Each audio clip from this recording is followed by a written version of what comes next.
C'est un bébé mammouth laineux, tout droit sorti de l'ère glaciaire. Mais ils sont capables de déterminer que Nunchalga est une femelle et qu'elle n'avait qu'environ un mois lorsqu'elle est morte.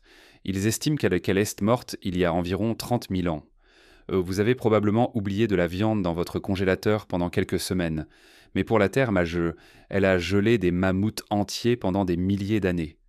Grâce au permafrost, le congélateur primitif de la nature, nous avons découvert des animaux préhistoriques si bien préservés que c'est presque effrayant.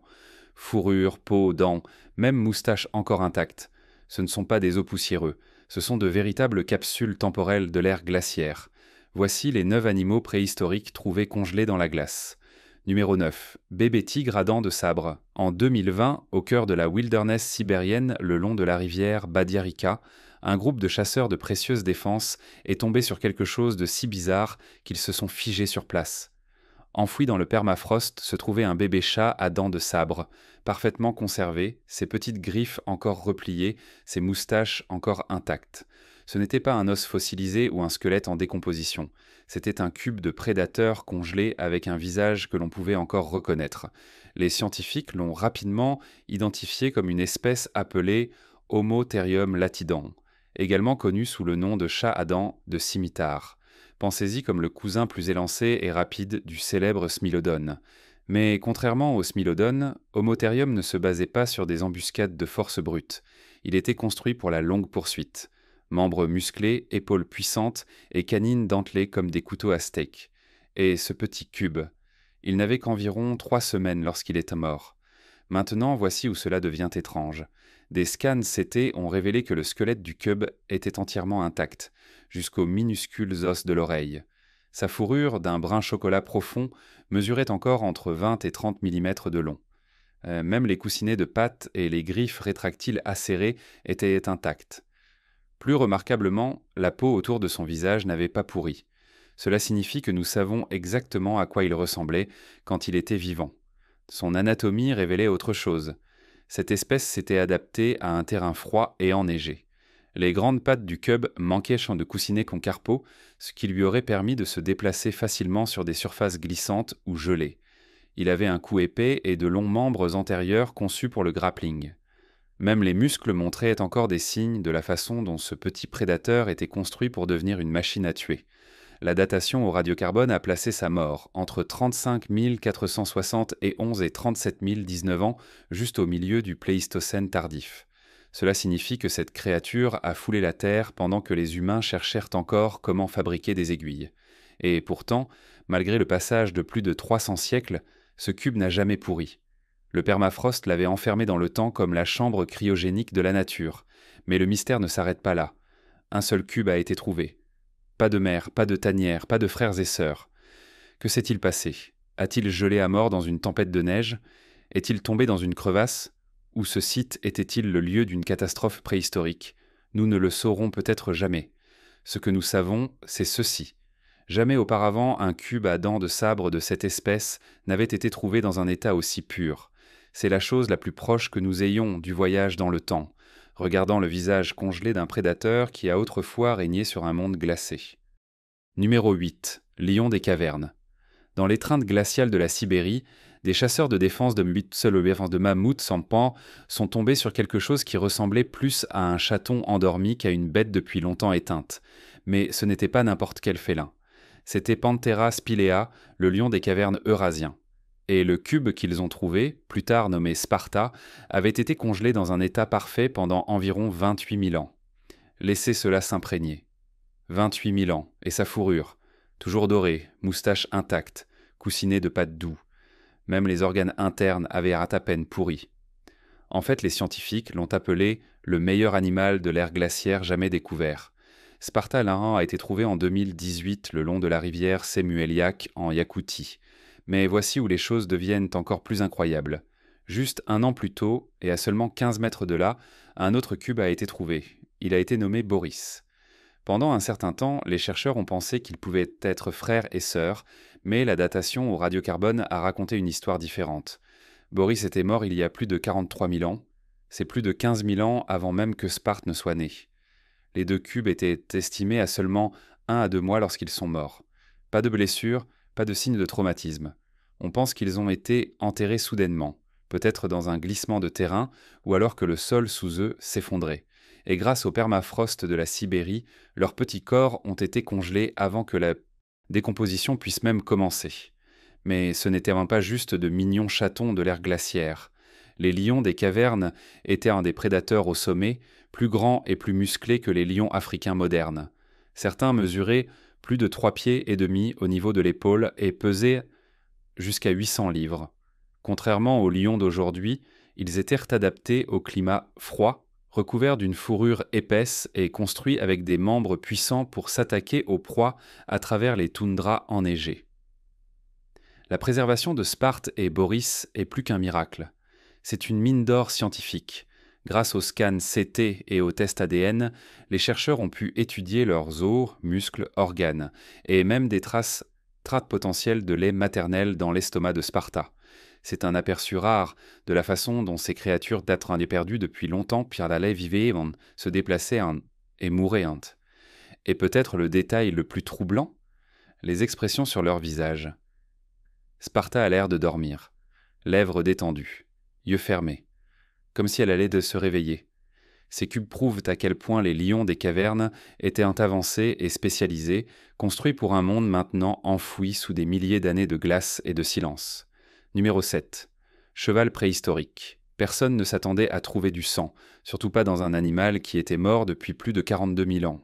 Mais au fond du cratère de Batagayka, en Sibérie, c'est exactement ce que les scientifiques ont découvert à l'intérieur du corps, parfaitement préservé d'un poulain préhistorique. Sang, organes, peau, poils, tout.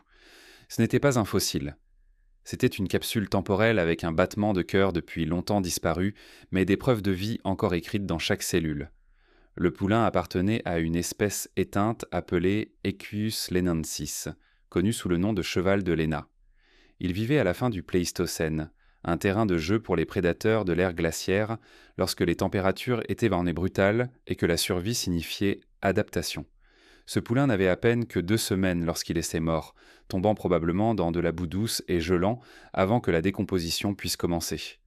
Cet accident l'a si bien préservé que même les minuscules poils à l'intérieur de ses narines sont restés. Son pelage brun doré n'a pas été touché par le temps. Sa crinière courbée le long de son petit cou. Les sabots étaient lents et lisses, les organes internes entièrement intacts.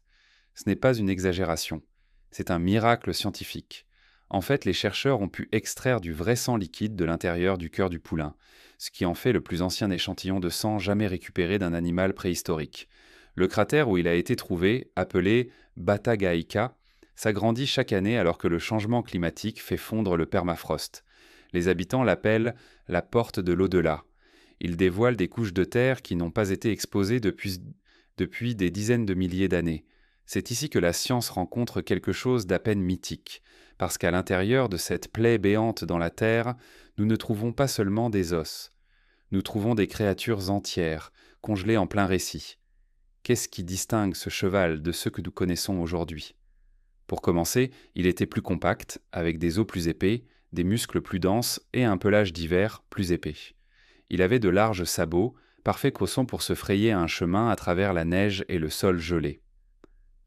Contrairement aux races domestiques modernes, Equus lenensis n'a pas subi d'intervention humaine façonnant son évolution, seulement la nature, la glace et le temps. L'analyse génétique a placé cette espèce sur une branche unique de l'arbre généalogique équin.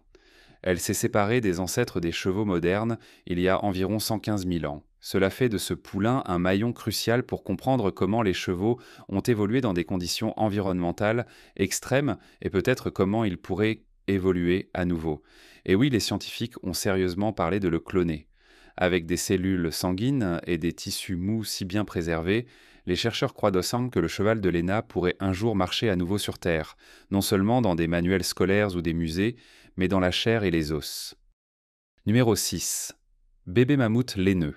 La neige tombait encore lorsqu'un éleveur de rennes nommé Yurikuti remarqua quelque chose d'étrange qui dépassait du sol près de la rivière Yourub, dans la péninsule de Yamal en Russie.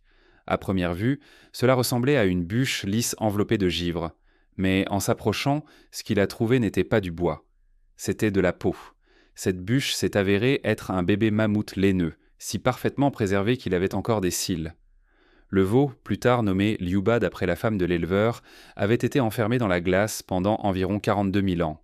Elle n'avait pas plus de 30 à 35 jours lorsqu'elle était morte. Son corps avait été naturellement momifié par le permafrost, et lorsque les scientifiques l'ont examiné, ils ont été stupéfaits. Les yeux de Liuba étaient intacts. Sa trompe n'avait pas pourri. Même l'intérieur de sa bouche contenait encore des traces de lait maternel. À un peu plus de 130 cm de long et mesurant 85 cm de haut, elle était à peu près de la taille d'un grand chien. Mais son impact sur la science était immense.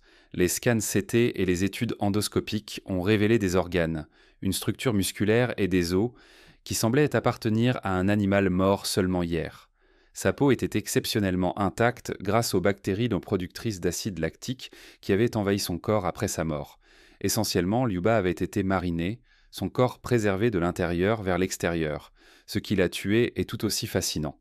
De la boue a été trouvée dans ses voies respiratoires et ses poumons, amenant les experts à croire qu'elle s'est étouffée après être tombée dans une berge de rivière ou un trou d'effondrement. Son corps a rapidement été scellé de l'air et des bactéries par le sédiment humide environnant, ce qui a aidé à la préserver dans un état presque parfait. À l'intérieur de son estomac, les chercheurs ont trouvé du lait partiellement digéré, prouvant qu'elle avait été nourrie juste avant sa mort. Encore plus inattendu, ils ont également découvert des traces de matière fécale dans ses intestins. Cela peut sembler dérangeant, mais cela correspond en fait à ce que nous voyons chez les éléphants modernes. Les bébés éléphants mangent les excréments de leur mère pour développer les bactéries intestinales nécessaires à la digestion de la végétation difficile. Liuba avait déjà commencé ce processus, montrant à quel point les veaux mammouths s'adaptaient rapidement à la vie à l'ère glaciaire. Liuba a depuis été transférée au musée Chemanovski à Salekhard, en Russie, où elle reste l'un des spécimens de l'ère glaciaire les plus étudiés au monde. Elle a été examinée partout, de l'école de médecine de l'université Jiki à Tokyo au laboratoire GE Healthcare au Wisconsin. Chaque scan, chaque test a aidé les chercheurs à découvrir comment les mammouths vivaient, grandissaient, et même comment ils pourraient être ramenés à la vie grâce à la recherche sur la déextinction. Et oui, il y a eu des discussions sur le clonage. Avec des tissus aussi complets et de l'ADN aussi bien préservé, les scientifiques ont sérieusement envisagé d'utiliser des cellules de Liuba et d'autres restes de mammouths pour faire revivre l'espèce. Que cela se produise ou non, une chose est certaine, Liuba a tout changé. Numéro 5. Rhinocéros laineux. Il est déjà rare de trouver un mammouth gelé, mais un bébé rhinocéros laineux, portant encore sa fourrure de l'ère glaciaire, cela n'avait jamais été entendu jusqu'à Sacha. En 2014, une famille de chasseurs dans la région de Yakoutie, en Russie, est tombée sur quelque chose d'étrange près de la rivière Semyuliak. Ce qu'ils pensaient d'abord être un autre ancien cadavre s'est avéré être le seul bébé rhinocéros laineux momifié jamais trouvé. Elle a rapidement été nommée Sacha, et tout ce qui la concernait a changé ce que les scientifiques pensaient en savoir. La datation au radiocarbone a révélé que Sacha avait été enterrée dans le permafrost pendant environ 34 000 ans. Elle n'avait qu'environ 7 mois lorsqu'elle est morte, mais elle mesurait déjà près de 5 pieds de long et mesurait plus de 2 pieds de haut au niveau de l'épaule. Ce taux de croissance nous dit quelque chose d'important. Les rhinocéros laineux devaient en grandir rapidement.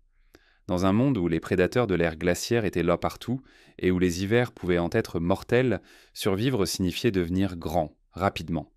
Ce qui a le plus stupéfié les scientifiques, ce n'était pas seulement la préservation, mais le détail. Sacha avait encore une fourrure épaisse, blond fraise. Sa peau, ses sabots, même ses minuscules plis d'oreilles étaient intacts.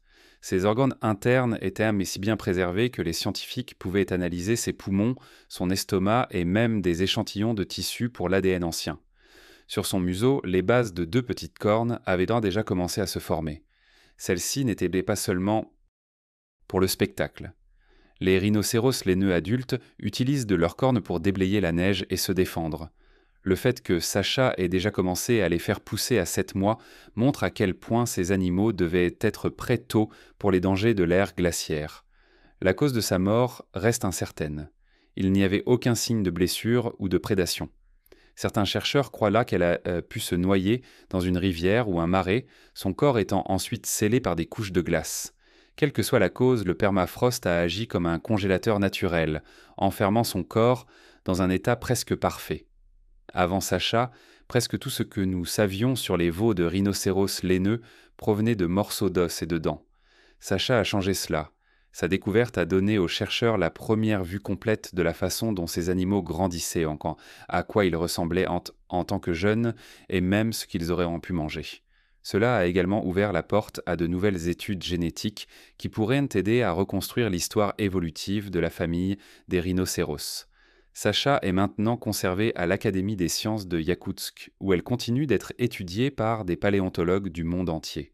Sa découverte n'était pas seulement rare, elle était révolutionnaire. Elle a aidé à combler un chapitre manquant de la vie de l'ère glaciaire, en particulier pour une espèce qui a disparu il y a environ 14 000 ans. Numéro 4. Bison de steppe. Lorsque des mineurs ont découvert quelque chose d'inhabituel dans le sol gelé près de Fairbanks, en Alaska, en 1979, ils s'attendaient à trouver de la roche ou peut-être du bois enfermé dans la glace. Ce qu'ils ont déterré était bien plus étrange. C'était de la chair, épaisse, froid, lourd. Et c'était bleu, pas gris, pas le brun poussiéreux de l'âge. Bleu. Les scientifiques qui ont examiné les restes ont rapidement compris la raison.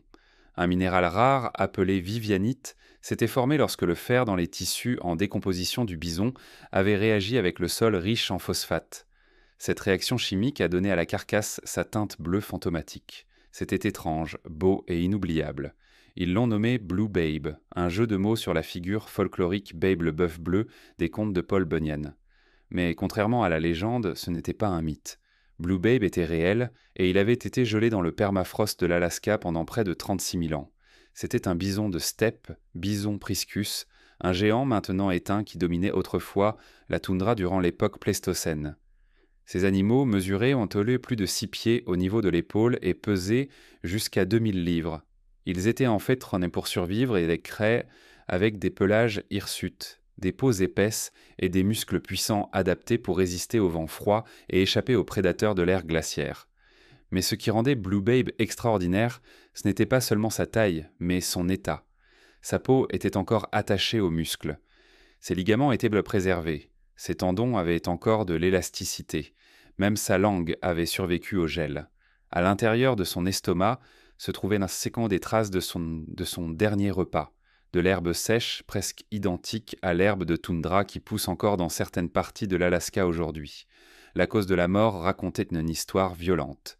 Des marques de griffes et de profondes perforations scarifiaient ses épaules et son cou, des blessures se satellisant que seul un grand prédateur pouvait infliger.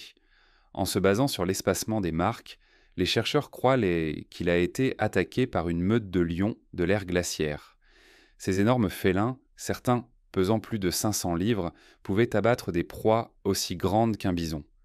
On pense que Blue Babe est mort d'une perte de sang avant de geler dans le froid arctique. Le moment de ce gel était crucial. Son corps a été enterré rapidement, stoppant presque instantanément la décomposition. Pendant des milliers d'années, il était resté là, intact, préservé dans la chambre cryogénique de la nature. Lorsqu'il a été déterré, il était devenu l'un des mammifères du Pléistocène, les mieux préservés jamais découverts en Amérique du Nord. Aujourd'hui, Blue Babe repose au musée de l'Université de l'Alaska à Fairbanks. Sa figure montée se dresse haute, puissante et juste un peu bleue. Mais un détail de son histoire surprend encore les gens.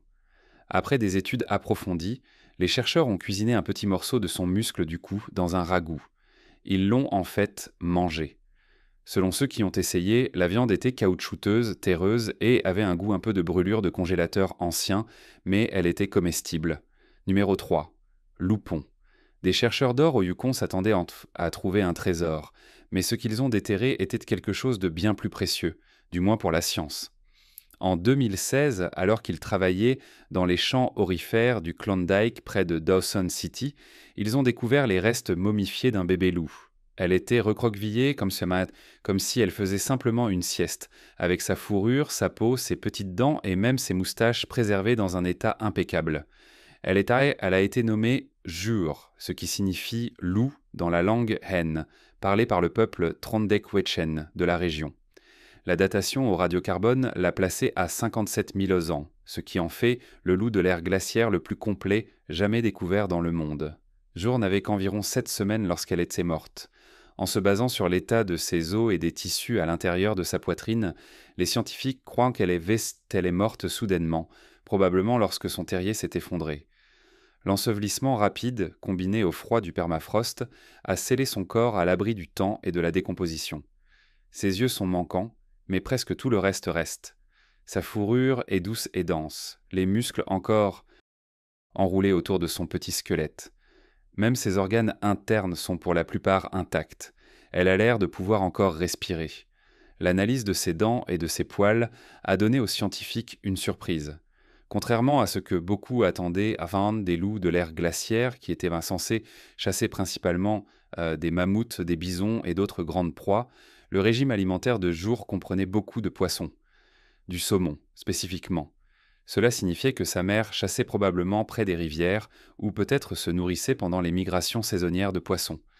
C'était un détail qui réécrivait le manuel sur le comportement des loups du Pléistocène. Son ADN a offert encore plus d'aperçus. Zour n'appartenait pas à une lignée de loups modernes. Elle faisait partie d'une population maintenant éteinte qui errait dans une région appelée Béringie, une masse terrestre de l'ère glaciaire reliant ce que nous appelons maintenant la Russie, l'Alaska et le Canada. Ces loups anciens étaient génétiquement différents de ceux que nous voyons aujourd'hui, ce qui signifie qu'ils ont probablement été remplacés par d'autres populations de loups après que des changements environnementaux et des événements d'extinction aient remodelé le paysage. Le corps de Jour a également révélé comment les loups de l'ère glaciaire pouvaient physiquement différer des modernes. Elle avait une fourrure épaisse adaptée au climat glacial, des os des membres robustes et de petites dents pointues déjà en train de pousser, laissant entendre le développement rapide dont ses prédateurs avaient sans doute besoin pour survivre dans un monde impitoyable. Aujourd'hui, Jure est conservé au centre d'interprétation de Béringie du Yukon à Whitehorse. Numéro 2. Ours éthérique. En 2020, des éleveurs de rennes explorant l'île Bolchoï-Liakovski sont tombés sur une vue étonnante émergeant du permafrost, un ours ancien entier et intact. Au début, les chercheurs pensaient qu'il pourrait s'agir d'un ours des cavernes, un prédateur de l'ère glaciaire maintenant éteint. Mais alors que le corps dégélait et que les preuves se précisaient, il s'est avéré que c'était quelque chose d'aussi remarquable, un ours brun, préservé depuis l'âge du bronze. Ils l'ont nommé l'ours éthérique, d'après la rivière Bolchoï éthérique à proximité. Estimée avoir péri il y a environ 3460 ans, cette jeune ours avait environ 2 à 3 ans lorsqu'elle a rencontré sa fin. Elle mesurait environ 5 pieds de haut et pesait environ 170 livres. Elle n'était ni vieille ni complètement adulte, et en se basant sur des traumatismes trouvés dans sa colonne vertébrale, on pense qu'elle est morte d'une blessure, peut-être d'une chute, ou même d'une rencontre avec un autre prédateur. Mais ce qui rendait cette découverte si spectaculaire, ce n'était pas seulement son âge, c'était le niveau de préservation. Son nez était intact, ses dents étaient donc complètes, ses organes étaient encore souples. Même son cerveau, en partie stestreint, avait survécu. Les scientifiques qui l'ont examiné étaient en stupéfaits. Ce n'était pas juste un squelette, c'était une momie de muscles, de peau et d'os. À l'intérieur de son estomac se trouvaient en rang des plumes et des morceaux de plantes, fournissant un instantané immédiat de ses derniers jours. Les restes de petits oiseaux et de verdure montraient que, tout comme les ours bruns modernes, elle était une mangeuse opportuniste, capable de manger à la fois de la viande et de la végétation, selon ce qui était disponible. Des tests génétiques ont révélé qu'elle était étroitement liée aux ours bruns modernes qui errent encore dans certaines parties du nord-est de la Russie. Ce n'était pas une espèce éteinte, mais elle provenait d'une époque si lointaine que les humains construisaient encore des monuments mégalithiques et forgeaient des outils en bronze.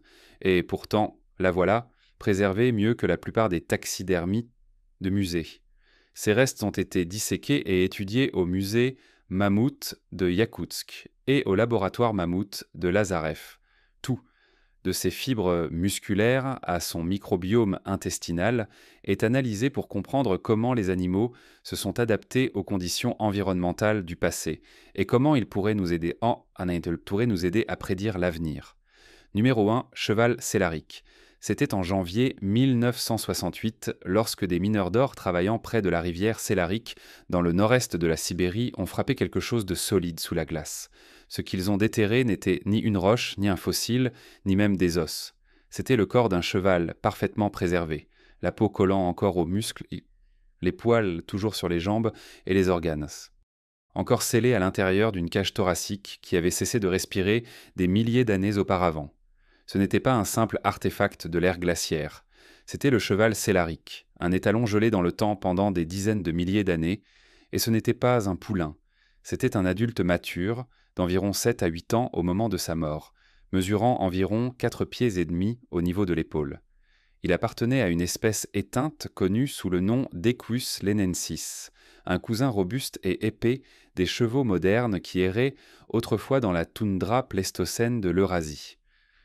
Le froid avait bien fait son travail. Le permafrost avait scellé cet animal comme une capsule temporelle biologique. À l'intérieur de son estomac, les scientifiques ont trouvé de l'herbe ancienne, des brindilles de saule nain et des restes de carex, un menu de l'ère glaciaire qui révélait exactement ce que le cheval avait mangé avant de mourir. Ses dents montraient donc rencontrer des signes d'usure compatibles soit avec le pâturage. Même la forme de ses sabots racontait une histoire. Ce cheval avait utilisé ses pieds penséa pour fouiller la neige et trouver de la nourriture sous la glace, tout comme les chevaux yakoutes modernes qui vivent encore dans le nord de la Russie. Mais comment est-il mort? La position du corps et plusieurs os cassés suggèrent qu'il a pu tomber dans un marais ou devenir piégé dans un sol instable. Il est probablement mort rapidement. L'ère glaciale de Sibérie a pris le relais, stoppant la décomposition, scellant la peau et préservant cet animal puissant pendant plus de 30 000 ans. Son pelage était probablement d'une couleur baie claire ou daim avec des marques plus sombres sur la crinière et les jambes, des adaptations qui l'aidèrent à se fondre dans la steppe saupoudrée de neige. Ses chevaux étaient courts mais robustes, construits pas pour l'endurance plus que pour la vitesse. Leur constitution épaisse et leurs faibles besoins métaboliques les rendaient idéaux pour survivre au froid brutal de la fin du Pléistocène. Ce qui rend le cheval Célaric si important, ce n'est pas seulement sa préservation mais son ADN. Tout comme le cheval de Léna, il s'est séparé de la lignée des chevaux modernes il y a plus de 115 000 ans. Il représente une branche perdue de l'arbre généalogique des chevaux. Aujourd'hui, les restes du cheval Célaric sont conservés en Russie, où il continue d'être étudié. Merci d'avoir regardé. À la prochaine vidéo.